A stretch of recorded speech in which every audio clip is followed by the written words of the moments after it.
Assalamualaikum warahmatullahi wabarakatuh. Kaum muslimin dan muslimat dimanapun Anda berada, pada malam hari ini kita akan coba mengupas tentang bagaimana perjuangan dakwah Rasulullah SAW dari Mekah ke Madinah.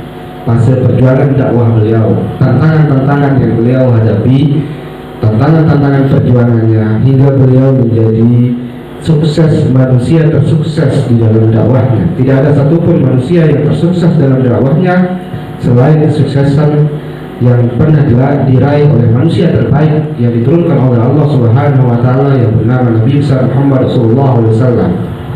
Siapakah Nabi terbaik yang tadi sudah kita sebutkan, yaitu Nabi Muhammad SAW.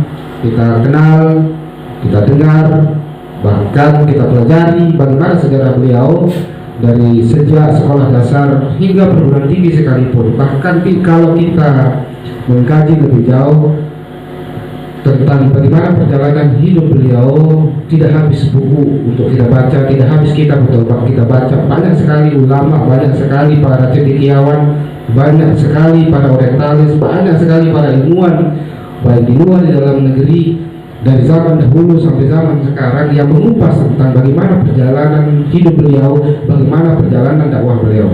Tetapi kita fokus pada malam hari ini dengan waktu yang sangat singkat untuk mengupas bagaimana perjalanan dakwah beliau.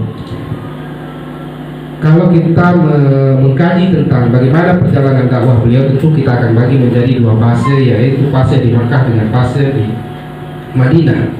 Fase di Mekah itu adalah fase doktrinasi, yaitu kita sebut sebagai fase penyiapan kader.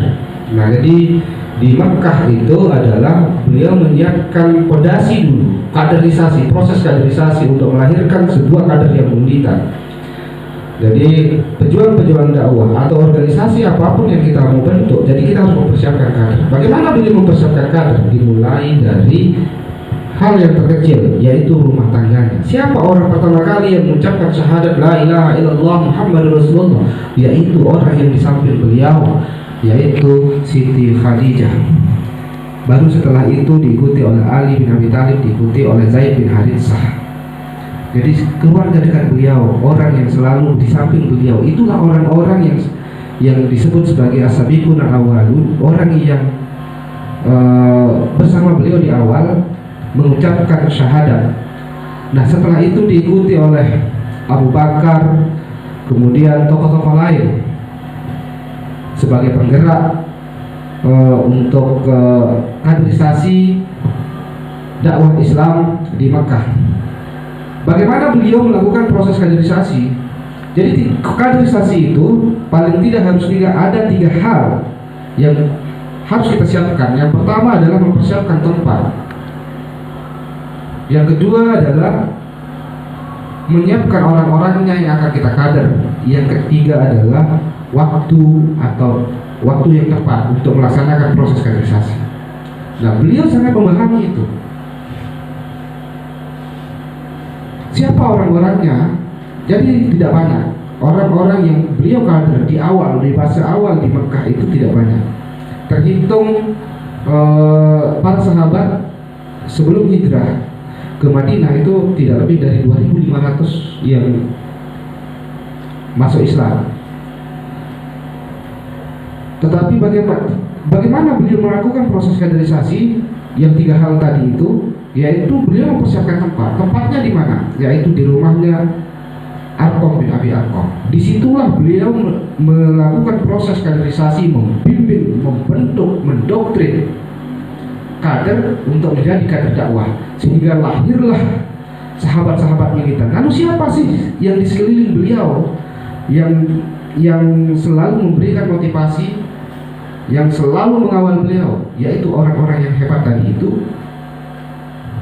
Pertama adalah istri tercinta beliau, kemudian ada sahabat-sahabat yang kalau di awal, di fase-fase awal itu yang selalu beliau gaungkan atau sebutkan, dan itu termuat di beberapa hadis, yaitu 10 sahabat yang dijamin masuk surga. Siapakah 10 sahabat yang dijamin masuk surga itu? Jadi 60% dari sahabat yang dijamin masuk surga itu adalah dari kalangan generasi muda. Hanya 40% dari 10, artinya 4 orang itu yang dari golongan tua, yang selebihnya adalah dari generasi muda. Apa hikmah dari ini adalah dalam sebuah perjuangan apapun, organisasi apapun, aktivitas apapun yang kita mau lakukan, kalau mau berhasil, libatkan generasi muda. Sehingga Umar bin Khattab sendiri pada saat menjadi khalifah, ketika menghadapi permasalahan yang berat, ketika beliau mumet, kepalanya buntu untuk menyelesaikan masalah, maka beliau akan memanggil anak-anak muda, dikumpulkan anak-anak muda, bukan orang-orang tua. Kenapa? Karena menurut mereka pasti kalau orang-orang tua berdasarkan pengalaman. Untuk apa memakai pengalaman yang tidak berhasil? Itu katanya Umar bin Khattab. Nah, sehingga dikumpulkanlah generasi muda yang masih fresh cara berpikirnya, yang masih fresh cara menganalisis terhadap peristiwa. Nah, sehingga beliau lebih banyak mengumpulkan anak muda, generasi muda untuk bertukar pikiran ketika beliau menghadapi masalah. Nah, oleh karena itu, di dalam fase perjuangan awal Rasulullah SAW di Mekah membangun fondasi akhlak, membangun fondasi iman. Jadi fondasi iman dulu yang dibentuk. Jadi kalau mau melakukan apapun, maka doktrin iman dulu harus dibentuk. Artinya, kenapa? Di perusahaan juga demikian. Kita membangun fondasi perusahaan. Kalau tidak dibentuk ideologinya, ideologi harus ditanamkan dulu. Ideologi perusahaan itu harus ditanamkan kepada semua karyawan.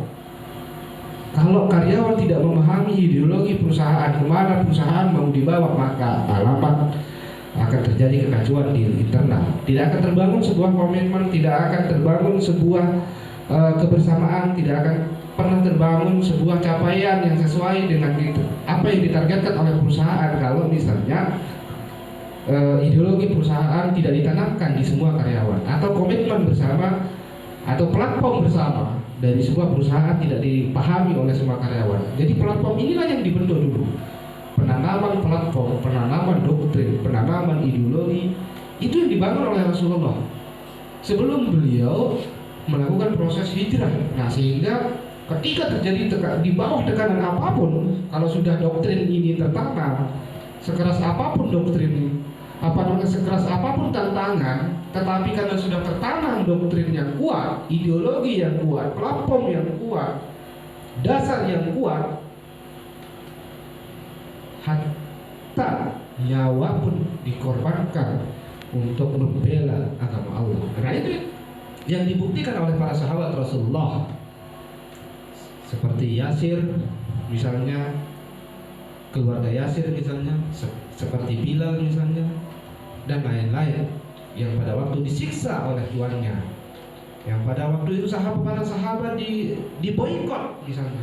Kalau sekedar pemboikotan Israel dengan Palestina itu mah kecil, tetapi di zaman Rasulullah SAW diboikot oleh para kafir Quraisy itu sangat kejam.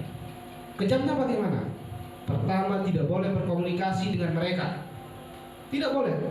Kafir Quraisy diharamkan untuk berkomunikasi dengan umat Nabi Muhammad, para sahabat-sahabatnya. Tidak boleh bertransaksi dalam bentuk apapun. Jadi betul-betul mereka diisolasi betul. Tidak boleh beraktivitas apapun. Itu selama 2 tahun beliau diboikot oleh kafir Quraisy. Akhirnya kemudian keluar. Assalamualaikum warahmatullahi wabarakatuh. Kaum muslimin dan muslimat dimanapun Anda berada, pada malam hari ini kita akan coba mengupas tentang bagaimana perjuangan dakwah Rasulullah SAW dari Mekah ke Madinah.